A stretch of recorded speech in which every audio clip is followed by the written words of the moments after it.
Okay, so today in class we're going to pick up where we left off last time, and we're going to continue with low rank approximation. So remember, the motivating demo for this was the picture of the kitten, for example, that as we chose more and more singular values, we could reconstruct with more and more fidelity.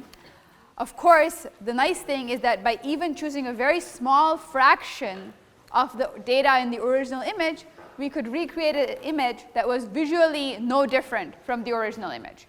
And what we're doing last lecture and this lecture is trying to give a complete proof for this. So last time we talked about the approximation in the context of the spectral norm or the operator norm, right? Remember, we talked about two different kinds of norms.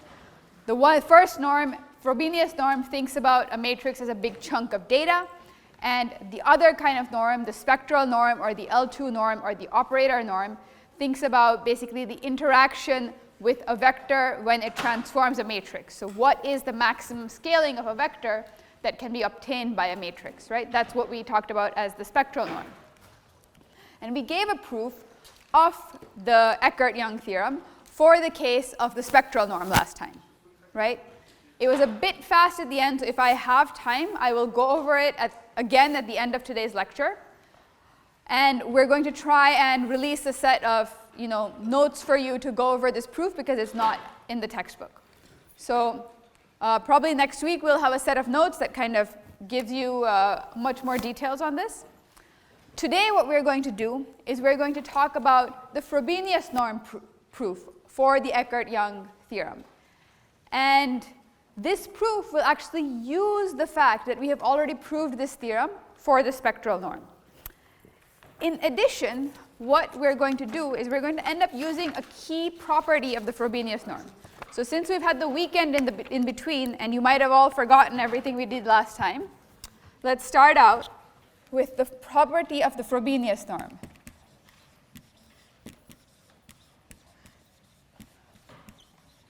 And what is this property? The first property is that the Frobenius norm is invariant to orthonormal transformations.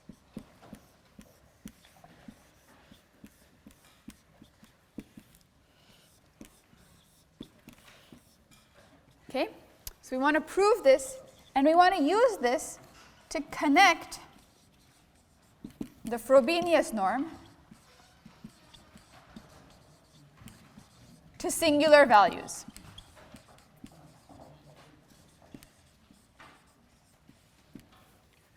Okay? So just to get everyone rebooted, I know some people are here, they're skipping a career fair to be here. I really appreciate that. So let's start out by just working on this. Work together, work with your partners, work with whoever's next to you, make sure that no one's left out, and see if you can prove this first property, and then see if you can use it to connect the Frobenius norm to singular values. In the meanwhile, I'll write out the proof statement that we want to prove.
Okay, so how many people have proved the first thing? How many people are stuck and don't know what to do? How many people want a hint? So what's a generic hint for when you're generally stuck on something and you don't know what to do? Generic hint is try a simple example, right? Do it out for the 2 by 2 case, right? What happens when you do it out for the 2 by 2 case? Here, we're not going to use actually an induction-based proof, though an induction-based proof could work. But I'm going to ask you to recall, what is the definition of the Frobenius norm? We had a couple of different definitions of it, right? So it's the sum of the squares of all of the elements in there. But we also had a different definition of it that was kind of more compact, right? And here I'm saying, I want to connect the Frobenius norm to the singular values. When you think singular values, you want to do some matrix operations. What's a matrix that's often useful? Instead of the matrix A, what do you often consider? A transpose A, right? So remember that we also defined that the Frobenius norm of a matrix A is equal to the square root. This marker is dying. You can fill it in since we did it last time. What is this? What's in here? Someone shout it out. Trace of A transpose A, right?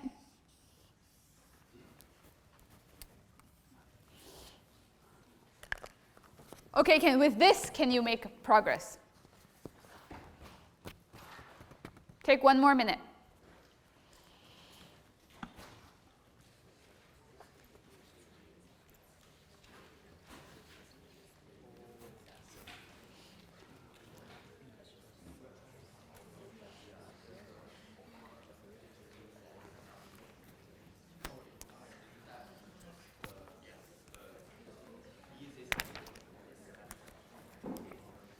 Remember here, what I haven't written down is U is orthonormal.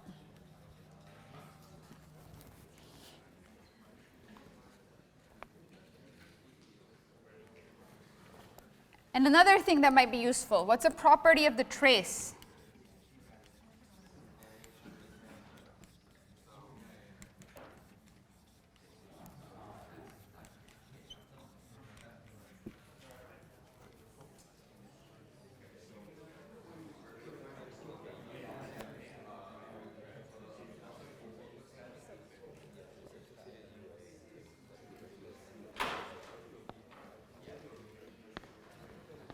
Question?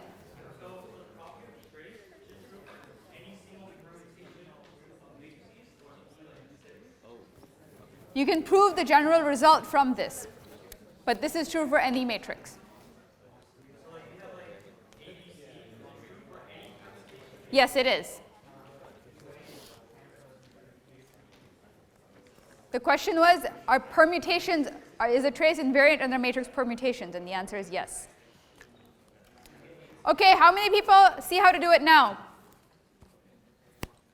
More people, right? Okay, let's do it out together. So I have, if I consider the Frobenius norm of AU, I can write this as the trace of AU transpose AU, right? Which is equal to the trace of U transpose AU, which is equal to, now what am I going to do? What do I want to get? I want to basically, what would be nice? What would be really nice if was true of this situation? Somehow I want to get rid of these U's, right? I want to get this U transpose U to cancel. But I can't just commute these matrices, right? Matrix multiplication doesn't work like that. But I have this trace here, and I have this property of the trace, right? So can I somehow use this to get what I want. What if I considered this as one matrix and this U as my second matrix?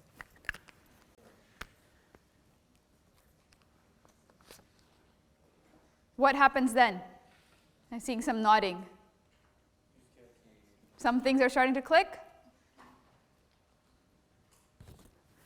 So I can basically write this as trace of this U times U transpose A transpose A, right? And since U is orthonormal, what can I say now? This is going to cancel, right? Okay, great. So this then gives me that this is equal to the trace of A transpose A, which gives me the Frobenius norm of A. And you can do the same thing for the other direction, right? A similar proof will work out. Does everyone see that?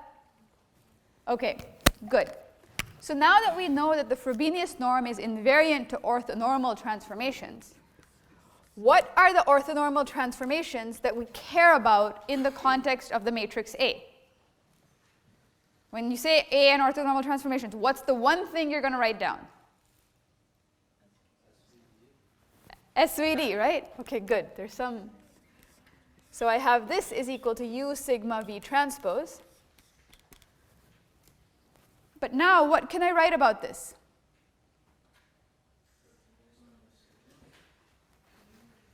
So do U and V matter for the Frobenius norm perspective? They're orthonormal transformations. So this is the Frobenius norm of just the matrix sigma. What is the Frobenius norm of the matrix sigma? It's just sum of all of the singular values. Right? Everyone see that? So the Frobenius norm has this wonderful property that it's always equal to the sum of the squares of the singular values. Okay? This is important, and we're going to end up using this quite a bit in the proof that is to come. Everyone good with this?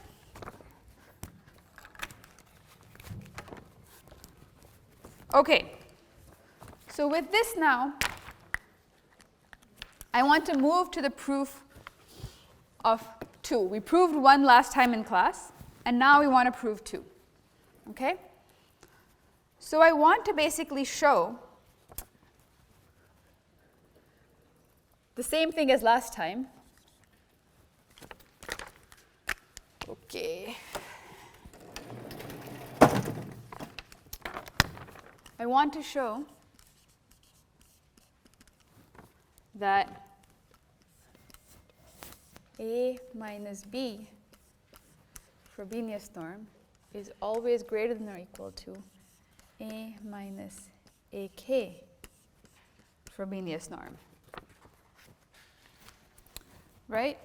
I want to show that AK is the minimizer for this particular quantity, right? So I want to say that if I choose any B, B is of course rank K, no matter what B I choose, I want to make sure that this Frobenius norm is always greater than this norm, right? And this is true for every single B, then this had better be the minimizer. Does everyone see that? This is what we want to show? Okay, good. So why don't we start out by first evaluating A minus AK, Frobenius norm. What is this? A minus AK we evaluated last time, right? This is basically equal to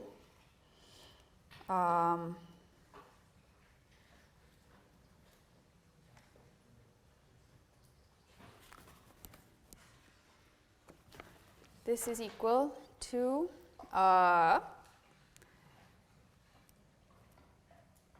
sigma I is going from K plus 1 to N sigma I ui vi transpose. Right?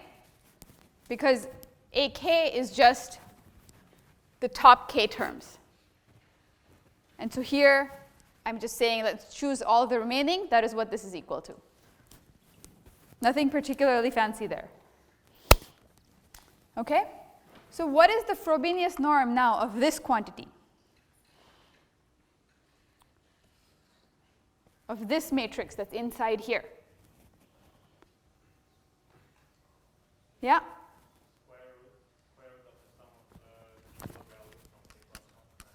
Yep. It's just the sum of the singular values of this, right? So it's sigma I squared. I is going from k plus 1 to n. Right? Everyone see this? Yes? No? Feel like everyone's kind of, is there a question? Something confusing? Yes? Where did I get this from? To the singular values? So we just proved that the Frobenius norm of a matrix is the sum of the squares of its singular values, right? So what are the singular values of this matrix?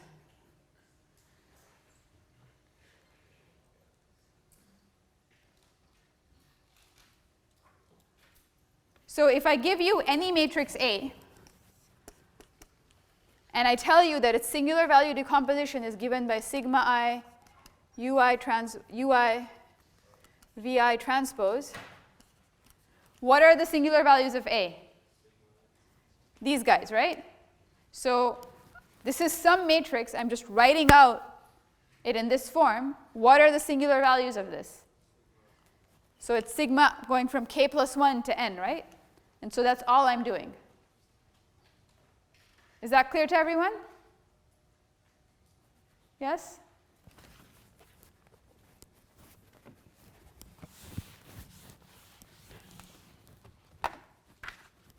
Okay. So we have this, and we want to kind of show that this quantity is greater than this quantity. We know an expression for the quantity on the right-hand side, right? We can write it out exactly like this.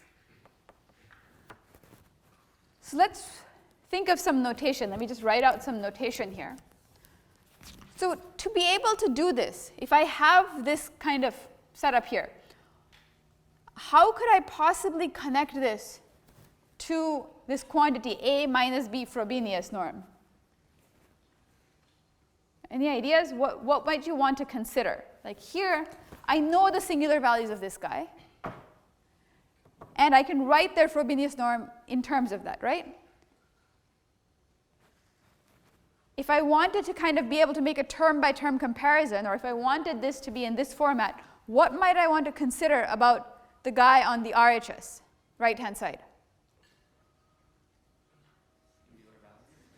Maybe I want to consider its singular values, right? Could I try to make some kind of point-by-point comparison of the singular values? I don't know if it's going to work, but it seems like an approach, right? What else do I know? I don't know much about this. I just know that this is some generic B. I have not that much information, right?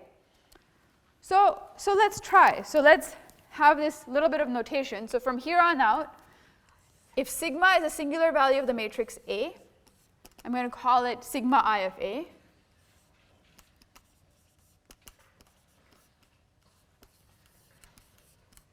And I'm going to use sigma I of A minus B to denote singular values of A minus B. Okay?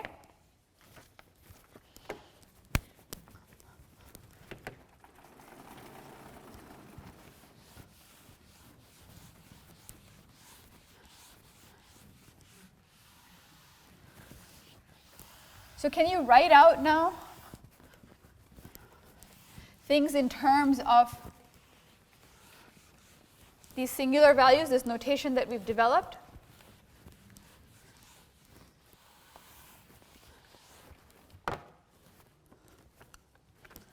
So maybe what we would want to show is if we could show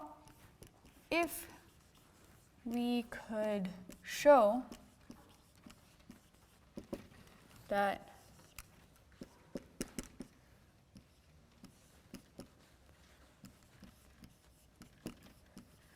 the sum of the singular values of a minus b is greater than or equal to the sum of the singular values of a minus ak,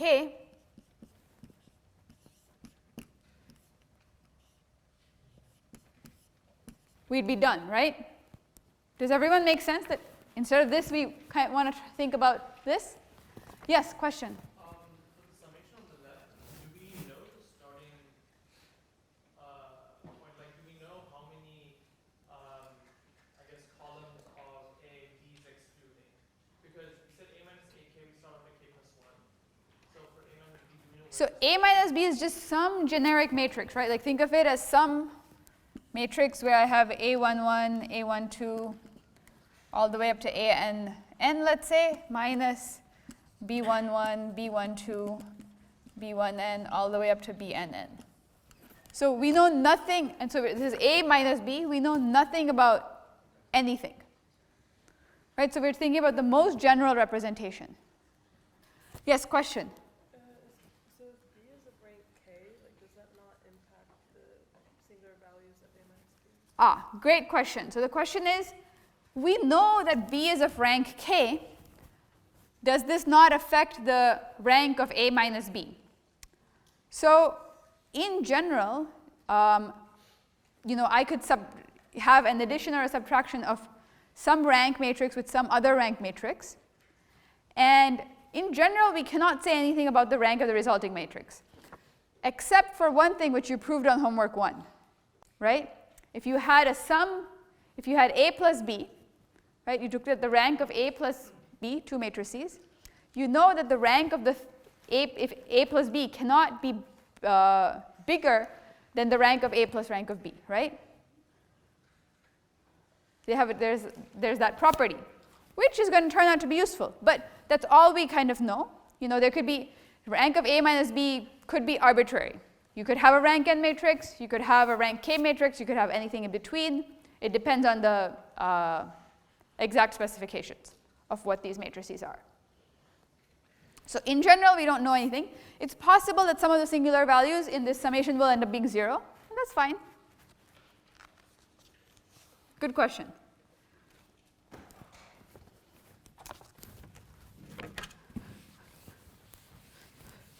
So in order to go about this, I'm going to try to talk through some of the ingredients that we have in terms of going through this proof.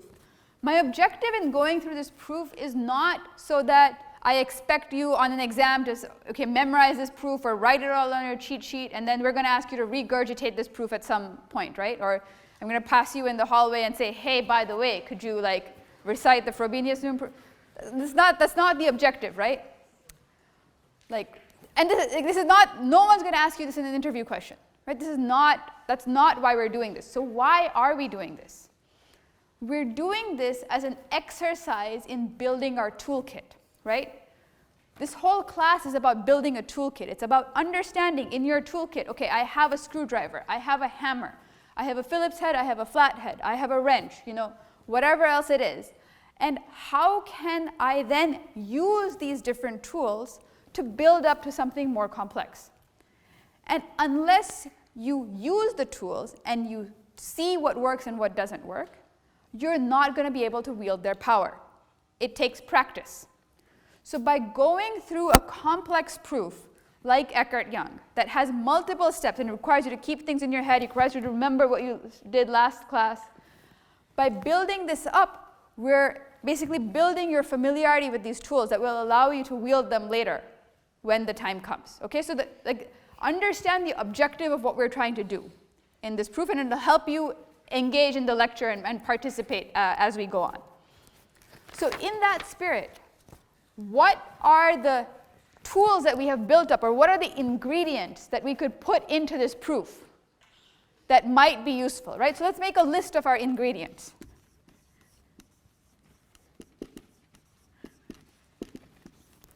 What are our ingredients? So what do we know? We'll start with what Shrestha reminded us. So we know that B is of rank k.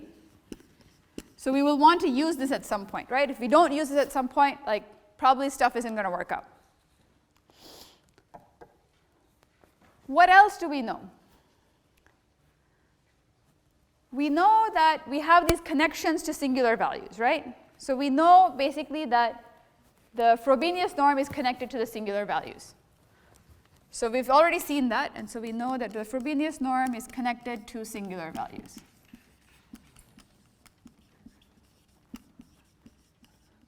What's another ingredient or a tool that is at our disposal that maybe we might want to use? We want to make things connect to singular values. We don't know much about kind of these singular values, but what is something that connects to singular values that we do know about? We have the spectral norm, right? And we know that the spectral norm of a matrix is the maximum singular value of that matrix. And we just proved some results about the spectral norm, right? So we have that tool at our disposal too.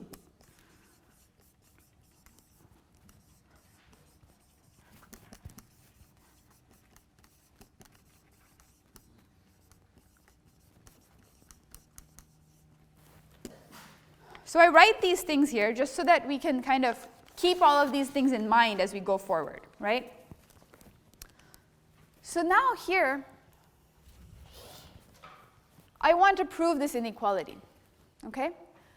There are n terms on this side, and there are n minus k plus 1 terms on this side. What if I could show the following? What if I could do a pairwise comparison between the singular values? What if we could show that sigma I of A minus B is greater than or equal to sigma k plus I of A?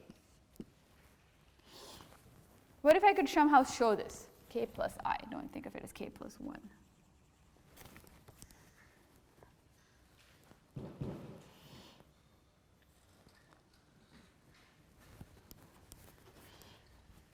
Another way that we could write this, if I wanted to make this look more similar, is I could write the following. This is equal to sigma I is going from 1 to n minus k, sigma square of k plus I. Right? I'm just shifting the indices. Does everyone see that?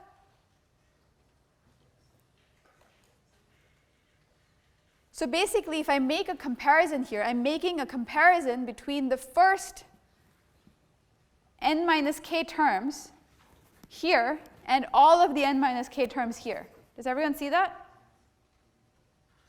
So if I prove that, point by point, each of these is greater than the other one, and then there's some extra stuff over here, right? So if I was able to prove this, would I be done?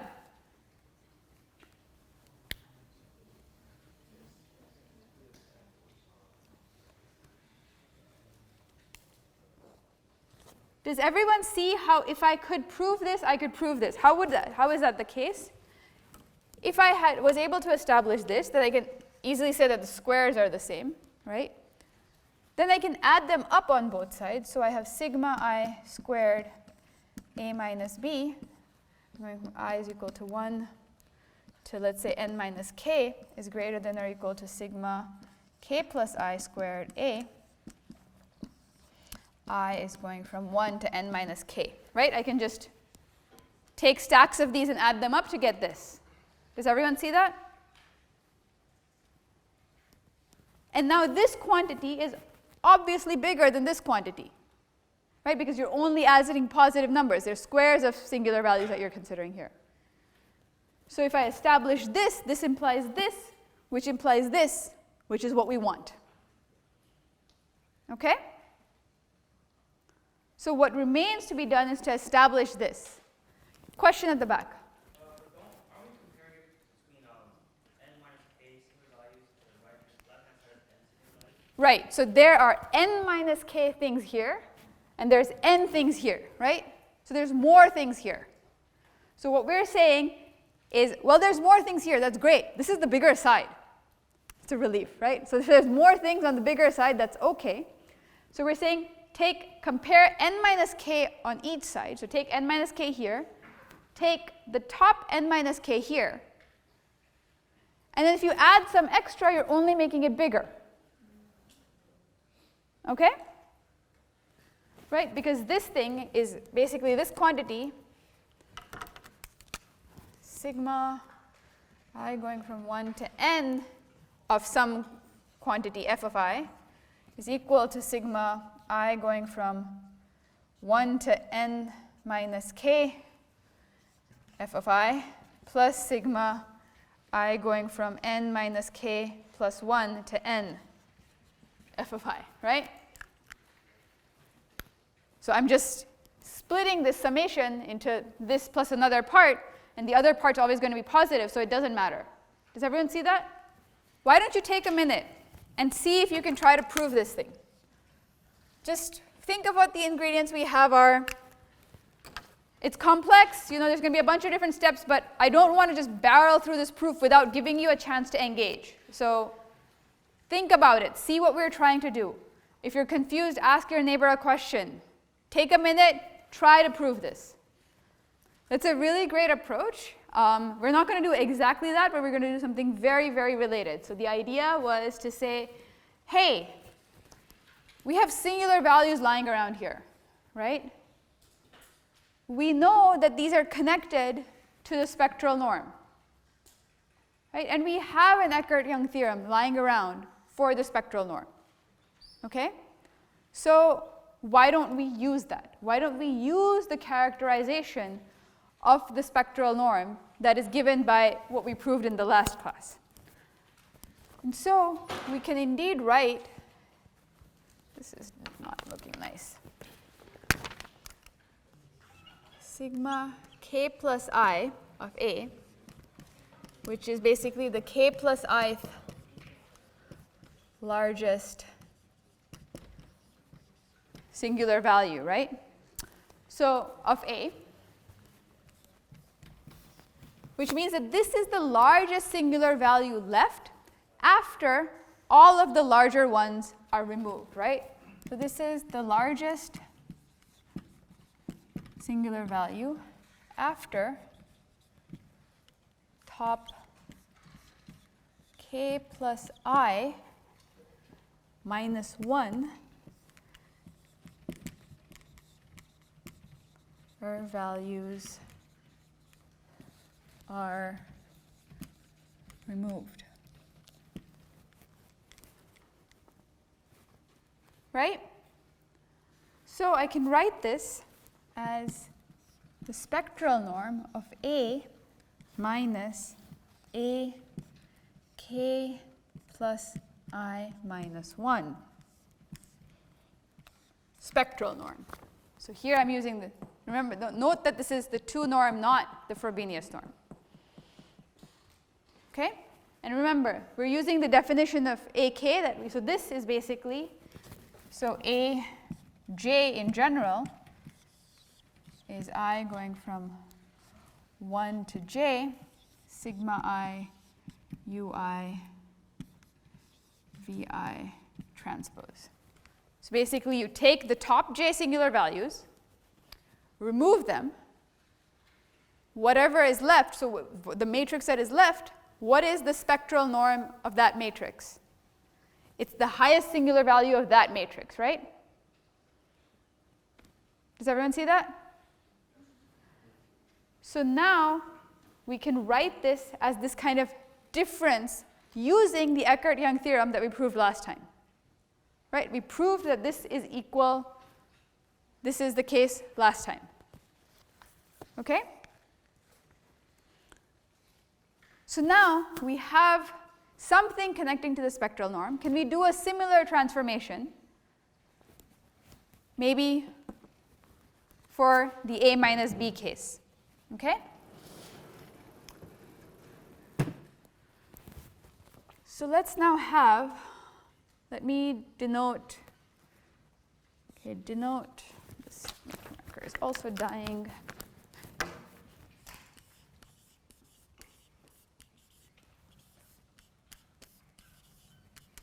So I'm going to give this matrix a name. I'm going to call it matrix C just to make kind of notation easier, okay? So these are all, this is just matrix C. There's nothing fancy happening here, just giving it a name. So if I write sigma I of A minus B, I can similarly write this as the ith singular value of C, which is equal to C minus Ci minus 1 spectral norm. So what am I doing here? For this matrix C, whatever it is, I'm saying consider the top I minus 1 singular values, remove them. The spectral norm of the matrix that remains must be the ith singular value of C itself. Does everyone understand this statement? Like, it's important that you get this. So I'm going to pause here. Like, ask me a question if you don't understand this equality. If you understand it, nod. Okay, good. Question. Wonderful. Okay, great. Thank you for asking. So this is some singular value of A, right? This is sigma k plus I. K and I are just some notation. This is the k plus ith singular value of A, right? We know the singular values are always arranged in order, right? So the biggest one is the first one. So if I wanted to have a mathematical expression by which I could write out sigma k plus I of A, what do I want to do? I want to find the k plus ith largest singular value. So I want to somehow throw out everyone that's coming before it. So I want to throw out sigma 1, sigma 2, sigma 3, all the way up to sigma k plus I minus 1, right? Everyone see that? So how do I do that? I know the SVD of A. I can write it out in terms of its dyadic expansion. I can write out this in terms of this dyadic expansion. If I wanted to throw out the top k plus I minus 1, how much would I make? How high would I take this summation? This is an expression for the top j singular values. So I want to throw out k plus I minus 1, so I'm going to take the top k plus I minus 1.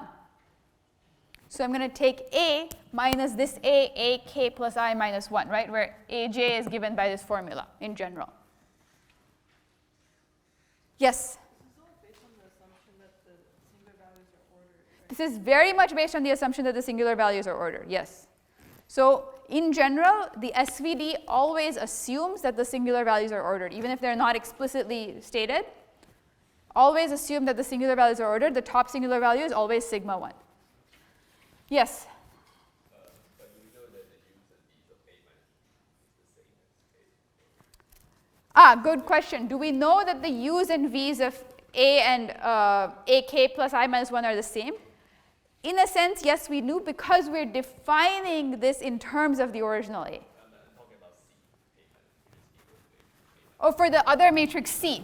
No, we do not know. We do not know that the singular value, the singular vectors are the same for this matrix C. We don't know anything about them. All we're doing is we're saying here, we do the exact same logic. So there we wanted to find the k plus ith singular value. Here we want to find the ith singular value of this matrix C. So we're writing this in terms of this matrix C, no relation to A whatsoever. But this is true for any matrix, right? So absolutely no connection to A. Good question. Why is it that you take a 2 norm? Because of what we did in the last class. The spectral norm of a matrix is given by the maximum singular value, right? So the spectral norm of this matrix is the maximum singular value of this matrix, right? And we know, we know that the singular values of this matrix are the same as the singular values of C, except we threw out the first I minus 1.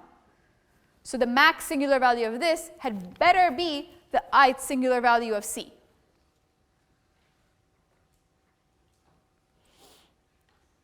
Good questions. Other questions? Is this clear? Like, this is subtle. These are arguments, and I'm saying a lot of things that are not written down, right? So it's important that you understand this so that when you go back and look at your notes, you can decipher them.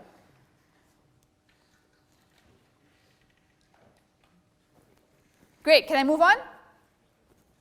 Okay.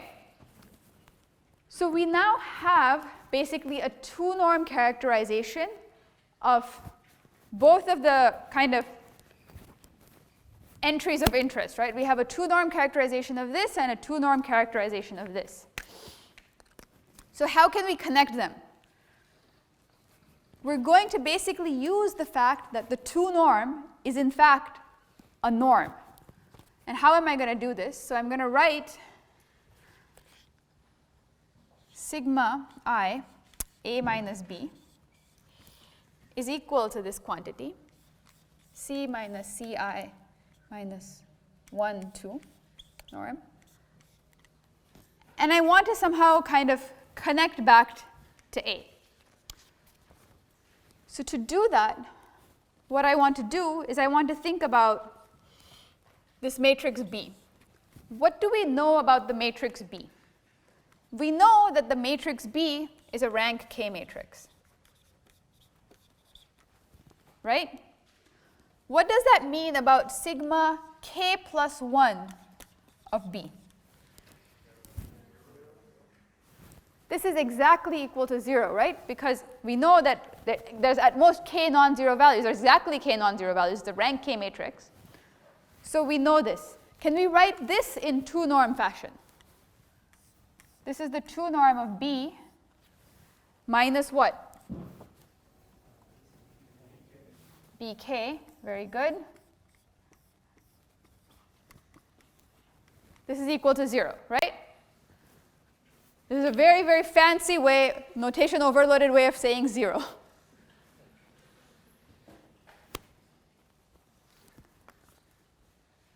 But now I can write this sigma I of A minus B as this thing plus 0, right?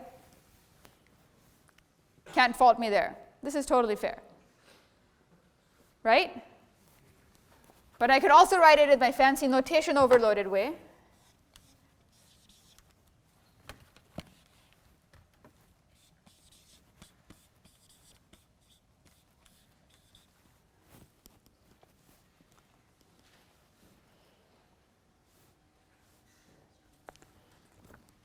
Okay. Now remember, I want to try to say that this is bigger than something. And I've now written this as some norm plus some other norm. When I have the sum of two norms, is there something I know that can allow me to combine these norms and get a greater than or equal to here? Triangle inequality, right? So I can use the triangle inequality here. And this gives me C plus B minus Ci minus 1 minus Bk whole 2 norm. Okay?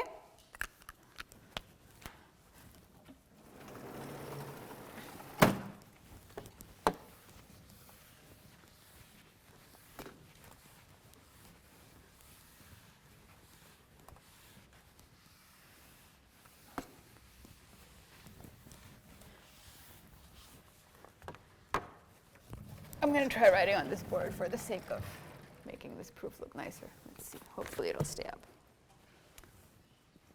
Please stay up.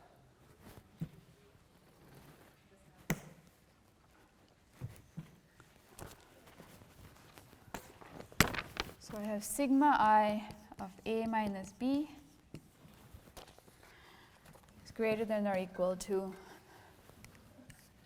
C plus B minus Ci minus 1 minus Bk 2 norm. And this is by triangle inequality.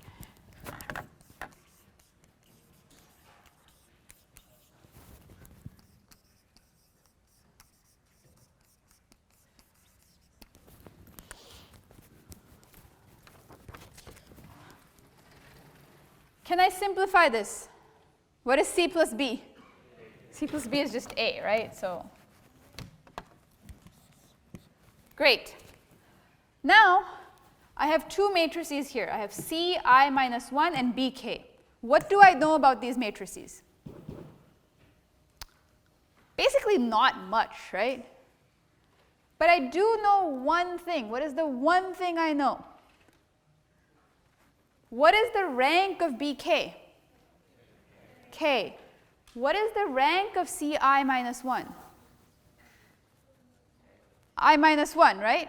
Just by the definition of these things. So we know that rank Bk is equal to K. Rank Ci minus 1 is equal to I minus 1.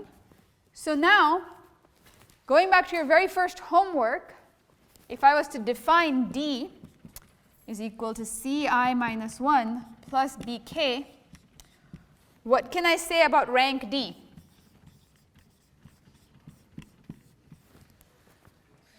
Yeah?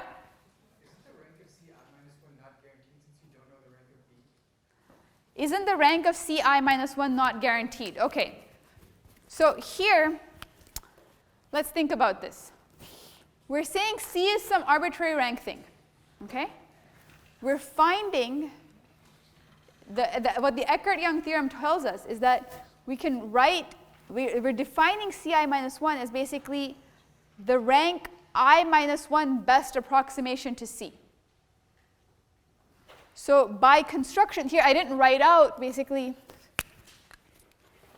so Ci, maybe I should write this definition out, is sigma I going from, well, now I should call it some other index, L going from 1 to I, sigma I of C, Ui of C, Vi, or VL, sorry, VL transpose of C. So basically I'm taking this definition and adapting it to the matrix C.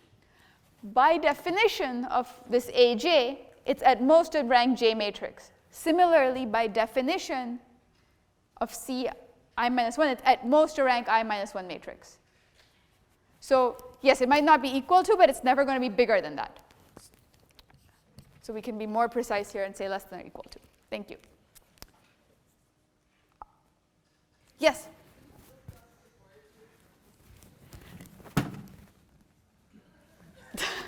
That's all they go, sorry. Yes?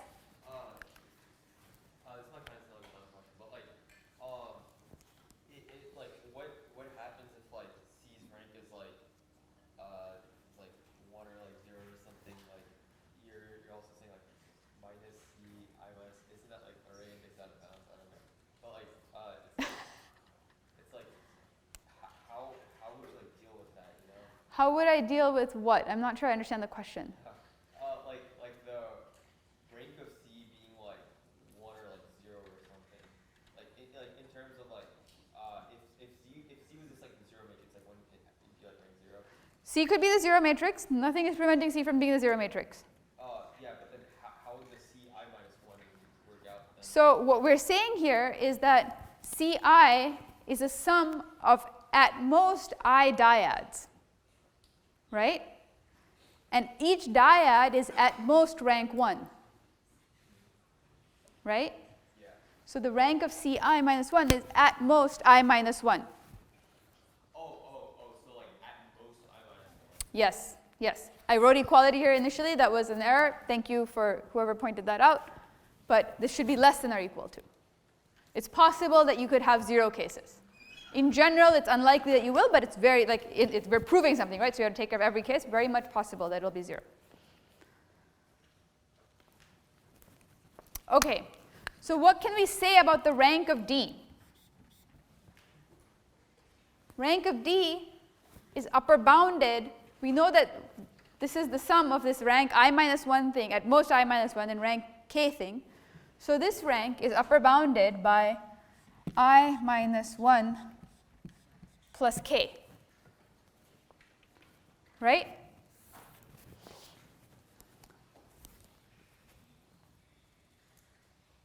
Everyone with me? Okay. Okay, actually, take a minute. Now let's see if, so can I write this as A minus D 2 norm? Just defining Ci plus Bk to be D, right? Take a minute. Can you do it from here on out? See if you can complete the proof. Okay. Let's go for a hint, okay? So we've been proving all this stuff about Eckert-Young, 2 norms, Frobenius norms. I have some matrix here. I have an A minus D. I know something about the rank of D, right? So when I have a low rank approximation, so if I was to think of D as a matrix that is going to be a lower rank approximation of A, can I say something about it? So what is the answer to this optimization problem? Anyone?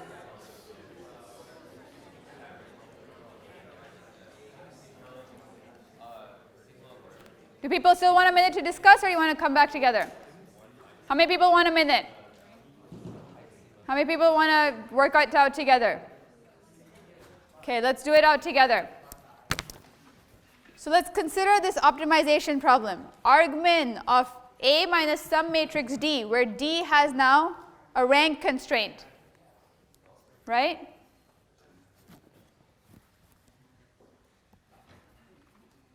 What is the solution to this optimization problem? This is A k plus I minus 1, right? This is what we did last time. This is the argmin, and what is the minimum value itself? Right? This is the argmin, and where should I write this?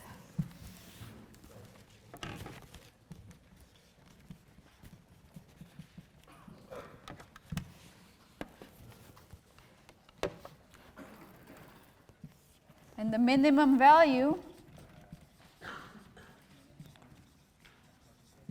when you have a k plus I minus 1 rank approximation, what is the minimum value that you get out?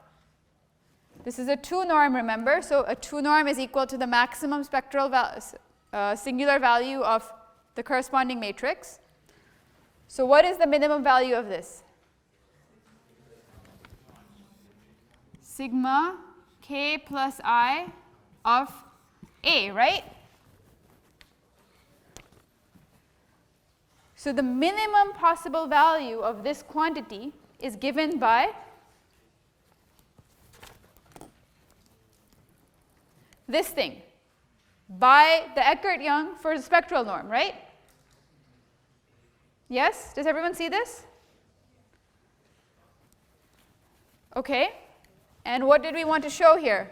Okay, now everyone do it.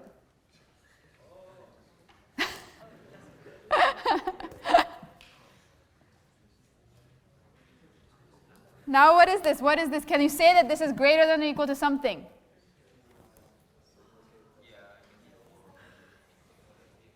Okay, now I'm starting to see some people clicking. Yeah? This is just equal to, therefore, sigma k plus I of A. Does everyone see this? Good job. So we have now proved what we wanted to get to. So now we know that sigma I of A minus B is greater or equal to sigma k plus I of A. Okay? Which we had argued is all we need to do to complete the proof. So let's walk through this again, okay? This was a lot. Let's walk through this whole thing one more time.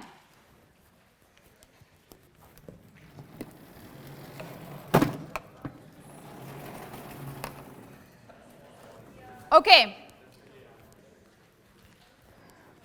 Remember, we started out wanting to prove this, right? We wanted to prove, in fact, let me even write this out here. So our initial, what we wanted was to show that A minus B Frobenius norm is always greater than or equal to A minus AK Frobenius norm for rank of B equal to K, right? This is what we wanted to show. Then we said, well, we can write the Frobenius norms of these things as the sums of the squares of the appropriate singular values, right? That gave us this inequality that we wanted to prove, because we wrote this in terms of its singular values, and we wrote this in terms of its singular values. Here, our summation is only going from k plus 1 to n, because we've already removed the top k, right? So we want to prove this relationship between singular values. Now, we know that there's more terms on this side than this side. But we said if we could pairwise show that sigma I is greater than sigma I of A minus B is bigger than sigma k plus I of A, if we could show this pairwise, right, then we could just do a summation. We could just add it up, add all of these up to get this relationship. Does everyone see that? So if I show this, if I somehow manage to show this by hook or crook, then I can say, okay, let me take a summation on both sides. Taking the summation on both sides would give me I going from 1 to n minus k of the singular values of A minus B. This summation is bigger than the sum of the squares of the singular values of A. This implies, remember, that here, if I add some more singular values now onto this side, right? So let me just write this out here because I think people are still confused about this. But sum of I going from 1 to n sigma I squared of A minus B is greater than or equal to sum I going from 1 to n minus k sigma I squared of A minus B. Right? This is clear. Right? I'm just adding more things here. And if I prove that this is greater than or equal to sum sigma k plus I of A, I going from 1 to n minus k, then the relationship that I wanted between this and this gets established. Everyone see that? So, does everyone see that as long as I prove what is in this green box, I can establish this, which is what I wanted to prove the theorem? Okay? So now the rest of our energy is all directed towards establishing this green box. Okay? Good. So now to establish that green box, what did we do? We said, let's look at singular values in terms of the 2 norm, which is what we know. So I know that sigma k plus I of A, we know that this is the k plus ith largest singular value of A.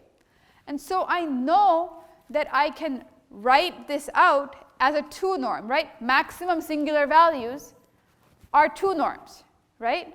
It's just the 2 norm of the appropriate matrix. So I just need to find the appropriate matrix. What did we prove last time? We proved how to find the appropriate matrix, right? We said that if I wanted to have the best k-rank approximation in a 2 norm sense, then I know exactly that that is this AK, right? Does everyone see that? So I can write sigma k plus I of A as this 2 norm, because the 2 norm of this thing is the largest singular value of this matrix, and the largest singular value of this matrix is given by the k plus ith singular value of matrix A. Everyone with me here? Please nod so I can see that you're with me. Okay, good. So we have that. And now we also want to consider the same thing for the other side.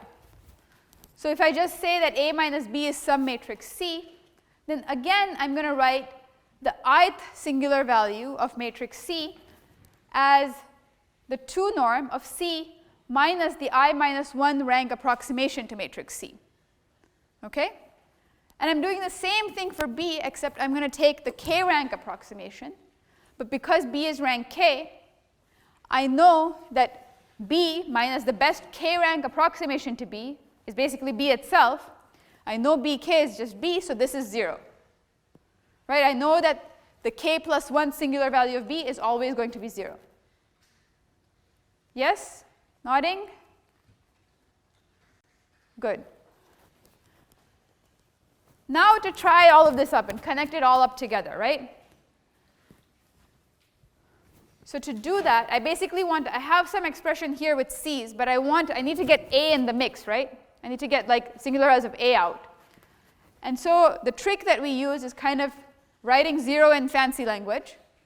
And we write sigma I of A minus B as what we calculated plus this thing. But remember that this is actually exactly equal to 0. But what this allows us to do is it now allows us to combine B and C to get back A using the triangle inequality. Okay? We use the triangle inequality to now say that sigma I of A minus B is therefore greater than or equal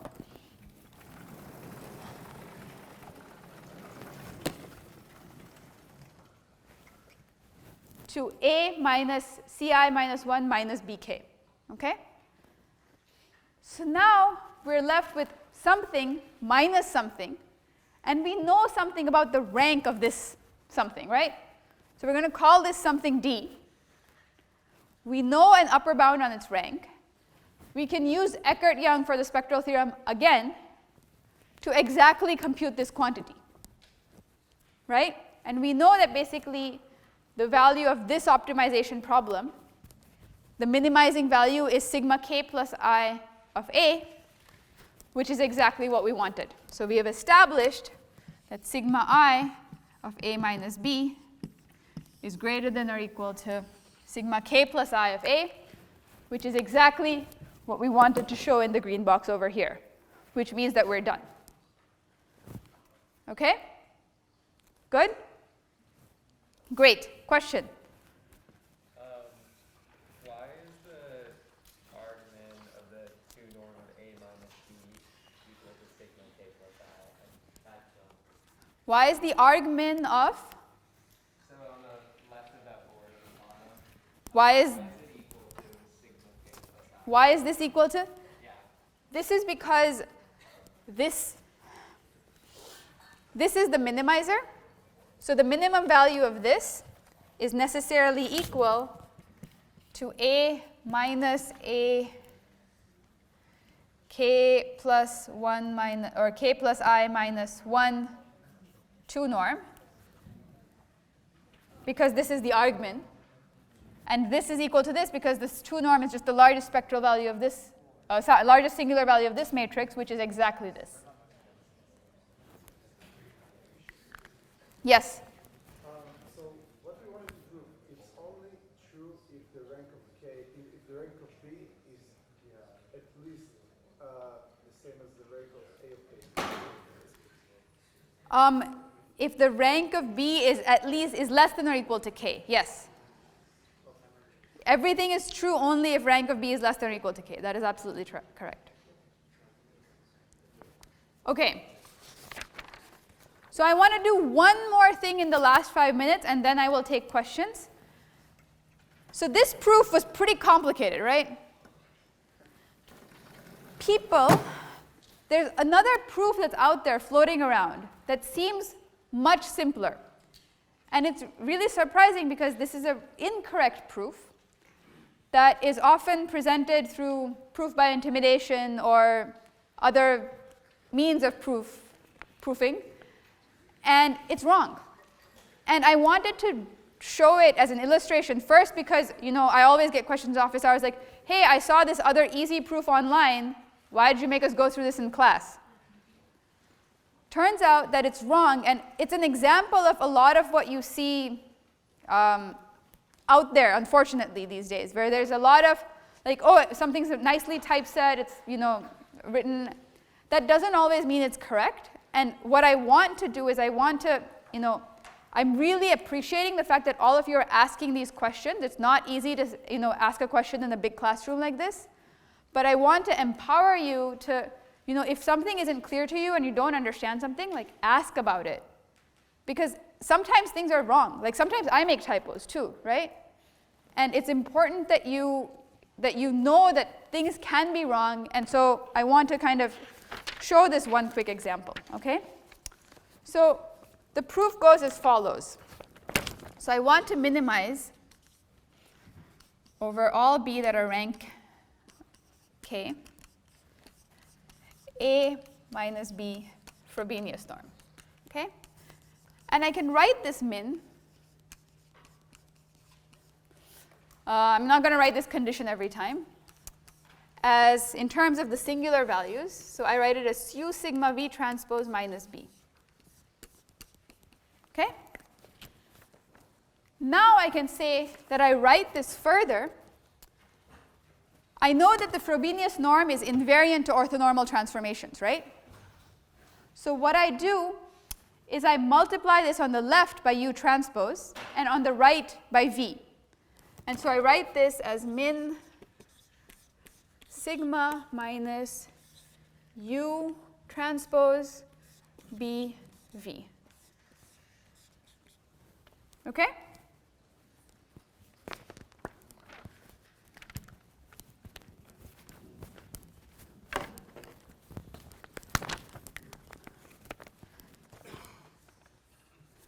Which I can now write as the min over some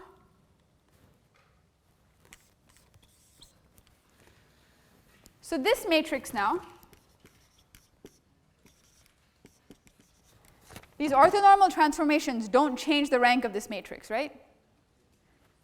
So this whole matrix is still a rank K matrix, right? And so I can write this rank K matrix as some other matrix, just a general rank K matrix. I don't care about the U transpose and V. And I want to make sure that this has rank of rank K. Now, the Frobenius norm is basically the sum of the squares of all of the elements on your diagonal, in your matrix, right? So if I said, like, let's restrict our matrices to being diagonal matrices, that can't be so bad, because if I added elements along the not on the diagonal, I would only be increasing my Frobenius norm, right? So I could just say, write this as sigma minus some z, where z is rank K and z is diagonal. Okay? But now, well, if I know what this is. Basically here, I can write the Frobenius norm of this out explicitly, right? This is just, basically I have sigma 1, sigma 2 all along the diagonal. This is sigma. And I have some, let's say, z1, z2 all along the diagonal here. How are you going to choose z to minimize this quantity? You're going to pick z to have the biggest k values, right? Done. Do you see that this is what I've just tried to do is proof by intimidation of this proof very, very quickly at the end of class? What's the catch? Where is the sleight of hand?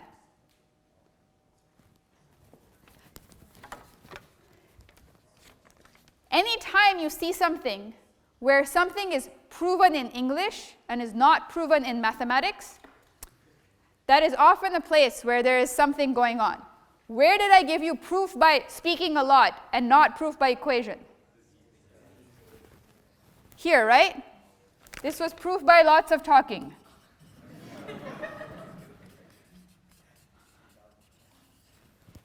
But just because you can, it's true that in general, if I did not have this rank constraint, this equality is correct.